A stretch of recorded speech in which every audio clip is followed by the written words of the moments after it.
그리하여 그 성에 살던 장로들과 귀족들은 이세벨이 편지에 지시한 대로 했습니다. 그들은 금식을 선포하고 나봇을 백성들 가운데 높이 앉혔습니다.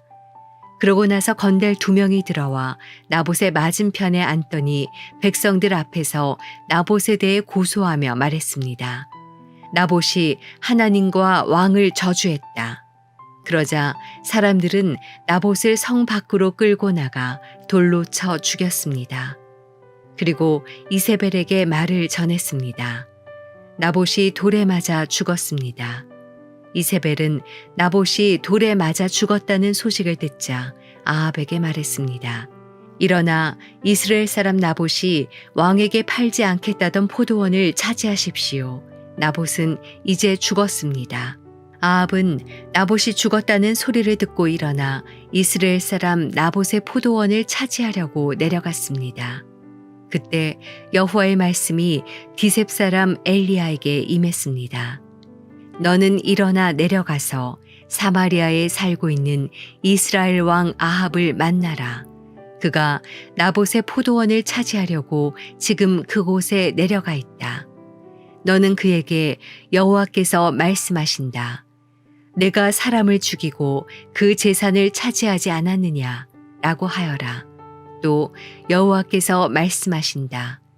개들이 나봇의 피를 핥은 바로 그곳에서 개들이 내 피도 핥을 것이다. 라고 말하여라.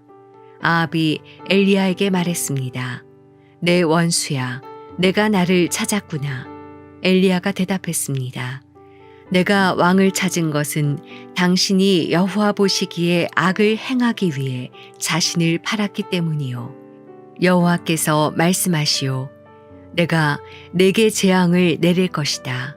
내가 내 자손들을 쓸어버리겠고 종이든 자유인이든 가리지 않고 아합에게 속한 모든 남자를 이스라엘에서 끊어버릴 것이다.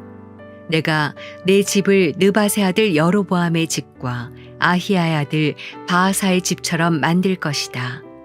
내가 내 진노를 자아냈고 이스라엘을 죄짓게 했기 때문이다. 그리고 이세벨에 대해서도 여호와께서 말씀하시오. 개들이 이스라엘 성벽 옆에서 이세벨을 먹을 것이다. 아합에게 속한 사람이 성 안에서 죽으면 개들이 먹을 것이며 들판에서 죽으면 공중의 새들이 먹을 것이다. 아합과 같이 여호와의 눈앞에 악을 행하려고 자기 자신을 판 사람은 일찍이 없었습니다. 이것은 모두 아합의 아내 이세벨이 그를 충동질했기 때문입니다. 아합은 여호와께서 이스라엘 자손들 앞에서 쫓아내신 아모리 사람들이 한 것처럼 우상을 숭배해 여호와께서 혐오하시는 일을 했습니다. 아합은 이 말을 듣고 자기 옷을 찢으며 굵은 베옷을 몸에 걸치고 금식했습니다. 또 굵은 배 위에 누웠고 힘없이 다녔습니다. 그러자 여호와의 말씀이 디셉 사람 엘리야에게 내려왔습니다. 아합이 내 앞에서 겸손해진 것을 보느냐? 그가 내 앞에서 겸손해졌으니 내가 그의 시대에는 재앙을 내리지 않고 그 아들의 시대가 되면 그 집안에 재앙을 내릴 것이다. 금요일 아침입니다. 이 아침에 주시는 하나님의 말씀, 그 말씀이 오늘 하루 하나님의 자녀로 살아갈 수 있도록 우리의 발걸음을 인도하시고 또 우리의 마음을 붙들어 주실 것입니다. 무엇보다 우리가 이 시간 그 말씀 앞에 믿음으로 반응하기를 원합니다. 오직 나에게 주신 말씀으로 받아 오늘 하루를 통해서 하나님의 말씀을 이루어 드릴 수 있도록 그렇게 소망하고 결단하는 귀한 아침의 시간이 되기를 바랍니다.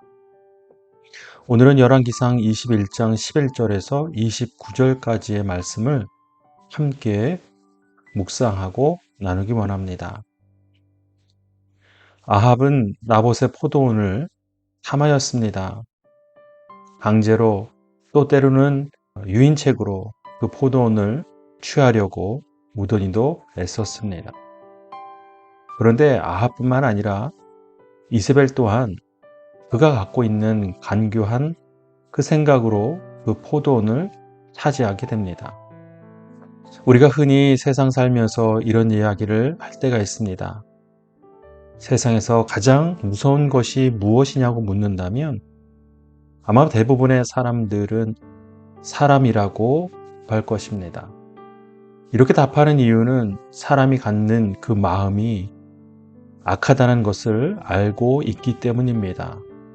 그 마음의 악함이 만들어내는 결과물이 얼마나 크고 무서운지를 우리는 알기 때문에 세상에서 가장 무서운 것은 다른 것이 아니라 바로 사람이라고 대답하게 되는 것이죠.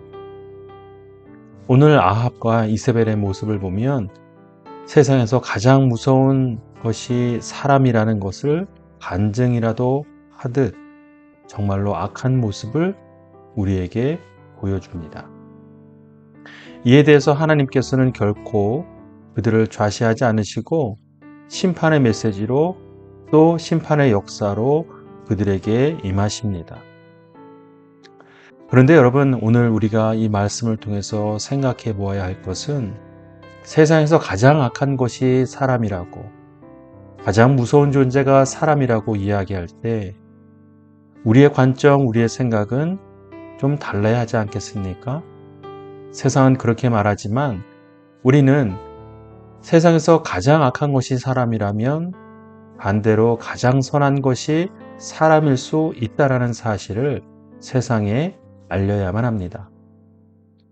사람이 선하여서만 선한 것이 아니라 원래 죄로 인하여 악하지만 예수 그리스도의 그 십자가의 구원이 또 하나님의 그 놀랍고 완전한 선이 우리에게 임하였기 때문에 주를 구주로 영접하는 또 하나님을 아버지라 부르는 모든 자녀들에게 이 세상에서 가장 선함을 허락하셨다라는 사실입니다. 여러분, 그것을 믿으십니까?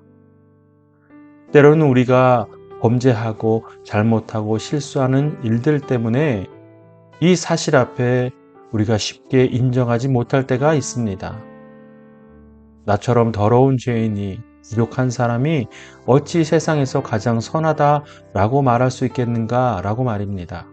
그러나 여러분, 이 의심과 주저함을 버리고 하나님께서 우리에게 주신 그 선하심을 우리가 믿고 또한 닮아가며 세상에 알리는 그런 존재가 되기를 간절히 바랍니다.